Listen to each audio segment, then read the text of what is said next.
El libro más vendido en toda la historia de la humanidad, la Biblia, no comenzó siendo un libro completo escrito de una sola vez por un único autor inspirado con pluma en mano. No apareció de repente como una obra terminada ni fue el resultado de la decisión de una editorial o un lanzamiento formal con fecha específica marcada en un calendario. Lo que hoy conocemos como la Biblia es el resultado de un proceso extraordinariamente largo y complejo que se desarrolló a lo largo de más de 1.000 años. En ese proceso participaron más de 40 autores distintos provenientes de épocas, contextos sociales y realidades culturales completamente diferentes. A lo largo de ese extenso recorrido histórico, los textos que hoy forman la Biblia atravesaron imperios que surgieron y desaparecieron. Se transmitieron en diferentes idiomas y fueron escritos sobre materiales que variaban desde pesadas tabletas de arcilla hasta delicados papiros que podían deteriorarse con facilidad, o pergaminos elaborados con pieles de animales. Estas palabras sobrevivieron a conflictos, destrucciones, migraciones de pueblos enteros y a múltiples intentos por desaparecerlas de la historia. En distintas etapas, algunos de los poderes más grandes del mundo antiguo intentaron eliminar estos escritos, impedir su circulación o destruirlos por completo. Sin embargo, a pesar de todo eso, el contenido logró preservarse y seguir transmitiéndose de generación en generación. Hoy esos textos han sido traducidos a más de 3.000 idiomas y dialectos. Están presentes en prácticamente todos los rincones del planeta. Ningún otro texto producido por el ser humano ha sido tan estudiado, tan analizado, tan debatido ni tan citado a lo largo de los siglos. La influencia de la Biblia no se limita al ámbito religioso. También ha moldeado leyes, culturas, literatura, filosofía e incluso la forma en que muchas civilizaciones han entendido la moral, el poder y el sentido de la vida. Sin embargo, hay una pregunta fundamental que pocas personas se hacen cuando abren una Biblia y comienzan a leer. No se trata de una pregunta espiritual, sino histórica. ¿Cómo llegó realmente este libro hasta nuestras manos? ¿Quién escribió cada una de sus partes? ¿En qué momentos específicos de la historia fueron redactados esos textos? ¿Cómo lograron preservarse durante siglos en una época en la que todavía no existía la imprenta? ¿Quién tomó la decisión de qué escritos formarían parte del conjunto final y cuáles quedarían fuera? ¿Por qué el Antiguo Testamento contiene exactamente los libros que conocemos hoy? ¿Y por qué el Nuevo Testamento terminó organizándose de la manera en que lo conocemos actualmente? También surge otra cuestión fascinante. ¿Cómo se transmitieron estos textos desde los antiguos rollos escritos en hebreo y griego hasta las versiones modernas que millones de personas leen hoy en sus propios idiomas?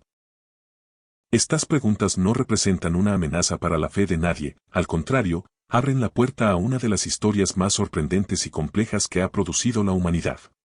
Comprender cómo se formó la Biblia es descubrir una narrativa histórica llena de decisiones, transmisión cultural, preservación del conocimiento y acontecimientos que atravesaron siglos enteros.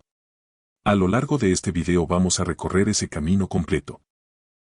Exploraremos el origen de los primeros textos que surgieron en medio de paisajes desérticos y sociedades antiguas y seguiremos el rastro de esos escritos a través del tiempo hasta llegar al libro que probablemente hoy está guardado en algún lugar de tu casa, tal vez en una repisa, en un cajón o sobre una mesa.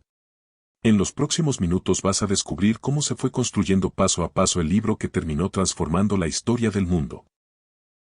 Cuando comprendas todo el proceso que hay detrás de sus páginas, es muy probable que vuelvas a leer la Biblia con una perspectiva completamente distinta a la que tenías antes. Antes de continuar con esta historia, si este tipo de contenido despierta tu curiosidad, te hace reflexionar o te invita a mirar los textos antiguos desde una perspectiva diferente, puedes apoyar este tipo de investigaciones dejando tu like en el video y suscribiéndote al canal. También puedes activar la campana de notificaciones para no perderte los próximos contenidos. Cada semana exploramos temas históricos, bíblicos y culturales con profundidad, analizando aspectos que muchas veces pasan desapercibidos o que pocos canales se detienen a explicar con detalle. Ahora sí, para entender verdaderamente cómo nació la Biblia, primero tenemos que retroceder miles de años y observar el mundo en el que comenzaron a aparecer sus primeros textos. Nos situamos en el antiguo Medio Oriente, aproximadamente entre los siglos XV y XIV a.C. Era una región donde surgían y desaparecían reinos, donde las rutas comerciales conectaban culturas diferentes y donde la escritura todavía era una herramienta relativamente reciente. En aquel tiempo, escribir no era algo común. Muy pocas personas sabían hacerlo. La mayoría de los textos que se producían estaban relacionados con asuntos administrativos, registros de gobierno, listas de tributos, inventarios de bienes o correspondencia entre gobernantes. En ese contexto, la idea de que las palabras relacionadas con la experiencia de un pueblo con su Dios debían ser escritas, preservadas y transmitidas a las generaciones futuras, representaba algo completamente innovador.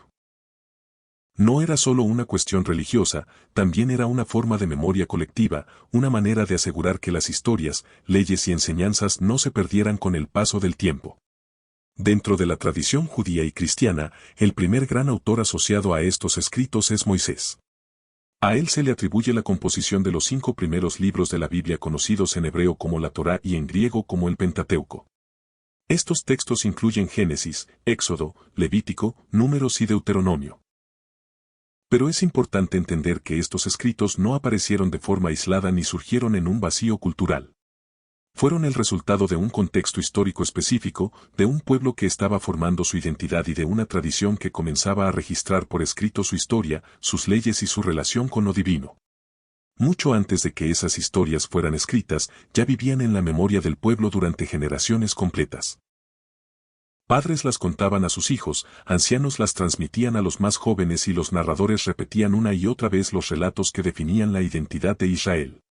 De esa manera, las tradiciones orales se conservaron durante siglos antes de transformarse en palabras escritas. Eran historias profundamente arraigadas en la cultura de la comunidad, relatos sobre el origen del mundo, el gran diluvio, las vidas de los patriarcas, la liberación de Egipto y la larga travesía por el desierto. Cuando esas narraciones que habían vivido durante tanto tiempo en la voz de las personas finalmente fueron registradas por escrito, ocurrió algo que cambió por completo su destino. Mientras una historia oral depende siempre de la presencia de quien la cuenta, un texto puede viajar mucho más lejos, puede cruzar territorios, sobrevivir al paso de las generaciones y alcanzar a personas que jamás conocieron al narrador original. De pronto, aquellas historias dejaron de estar limitadas a un momento y a un lugar específico.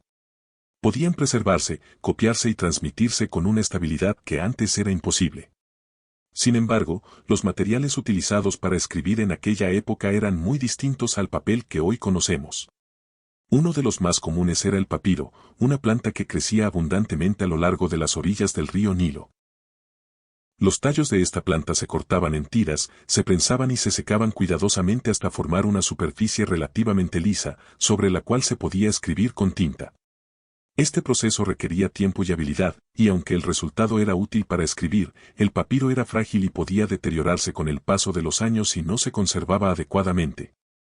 Otro material muy utilizado era el pergamino elaborado a partir de pieles de animales como ovejas o cabras. Estas pieles eran tratadas, estiradas y preparadas mediante un proceso especializado hasta convertirse en una superficie resistente para la escritura. Cuando el material era particularmente fino y de alta calidad, se le llamaba vitela. A diferencia del papiro, el pergamino tenía mayor durabilidad, lo que permitía que algunos textos sobrevivieran durante periodos mucho más largos. En ciertos contextos también se recurría a la piedra para inscripciones breves o declaraciones importantes. Todos estos materiales tenían algo en común, eran costosos, difíciles de producir y limitados en disponibilidad. Escribir no era una actividad cotidiana. Cada texto que se registraba implicaba una inversión considerable de tiempo, recursos y conocimiento técnico. Por esa razón, cuando algo se ponía por escrito, normalmente era porque se consideraba de gran valor para la comunidad. A lo largo de los siglos, particularmente entre el siglo X y los siglos posteriores antes de Cristo, gran parte de los escritos que hoy forman el Antiguo Testamento comenzó a tomar forma.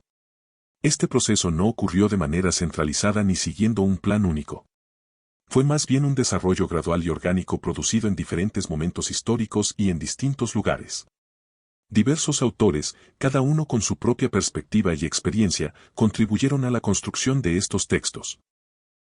A pesar de esa diversidad, todos estaban unidos por una misma línea temática fundamental, la relación entre el pueblo de Israel y su Dios. Dentro de ese conjunto encontramos libros históricos como Josué, Jueces, Samuel y Reyes, que narran los acontecimientos que marcaron el desarrollo del pueblo desde su establecimiento en la tierra prometida hasta los periodos de crisis que llevaron a la fragmentación y caída de sus reinos. Están también los libros poéticos y sapienciales, entre ellos Job, los Salmos, Proverbios, Eclesiastés y el Cantar de los Cantares, que abordan las preguntas más profundas de la experiencia humana, el sufrimiento, la búsqueda de sabiduría, el sentido de la vida y las emociones universales. A esto se suman los libros proféticos como Isaías, Jeremías, Ezequiel y los 12 profetas menores, que confrontaban al pueblo y a los reyes con el mensaje de Dios. Uno de los momentos más decisivos ocurrió en el año 586 a.C. con el exilio babilónico. Jerusalén fue conquistada, el templo de Salomón destruido y muchos líderes fueron deportados. En medio de esa pérdida, los textos sagrados se convirtieron en el núcleo de la identidad del pueblo. Los escribas y sacerdotes priorizaron preservarlos con extraordinaria fidelidad. Entre los siglos B y X de nuestra era, los masoretas desarrollaron un sistema de copia extremadamente riguroso.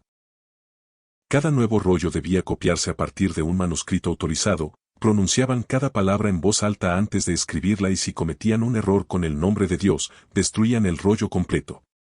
Contaban letras, palabras y versículos, y anotaban la letra central de cada libro para verificar la precisión. En 1947, el descubrimiento de los rollos del Mar Muerto confirmó esa fidelidad. Estos manuscritos, datados entre el siglo III a.C. y el I después de Cristo, mostraron diferencias mínimas con textos 1000 años posteriores. Mientras tanto, las conquistas de Alejandro Magno expandieron el griego como lengua común. Muchas comunidades judías de la diáspora ya no entendían bien el hebreo, por lo que en el siglo III a.C. se tradujeron las escrituras al griego en Alejandría, la Septuaginta. Esta versión se convirtió en la Biblia de los judíos helenizados y fue la más citada por los primeros cristianos. La segunda gran etapa es el Nuevo Testamento. Jesús no dejó escritos propios. Sus enseñanzas se transmitieron primero oralmente. Luego se escribieron las cartas de Pablo, entre 49 y 62 después de Cristo, los evangelios, Marcos 70 d.C., Mateo y Lucas después, Juan hacia finales del siglo I. Cada evangelio ofrece una mirada complementaria sobre la vida y el mensaje de Jesús. El canon se formó gradualmente usando criterios como apostolicidad, universalidad y coherencia doctrinal. En el 367 después de Cristo, Atanasio enumeró los 27 libros actuales, confirmados por concilios posteriores. En el siglo IV, Jerónimo tradujo la Biblia al latín creando la Vulgata, que dominó durante más de 1.000 años. Todo cambió con la imprenta de Gutenberg en 1455, que permitió producir Biblias en masa y a menor costo. La Reforma Protestante impulsó traducciones a idiomas vernáculos, Lutero al alemán, Reina y Valera al español, Biblia del Oso 1569 y Reina Valera 1602, y la King James Version al inglés en 1611. Hoy la Biblia está disponible en más de 3.500 idiomas. Esta historia de más de 3.000 años es una cadena de fidelidad formada por escribas, masoretas, traductores, monjes, impresores y reformadores que dedicaron su vida, muchas veces en circunstancias difíciles, para que estas palabras no se perdieran y llegaran hasta ti. Cuando abras la Biblia hoy, recuerda el enorme recorrido que hizo posible que ese libro esté en tus manos. Detrás de cada página hay generaciones enteras que consideraron que ese mensaje valía la pena preservarse a toda costa.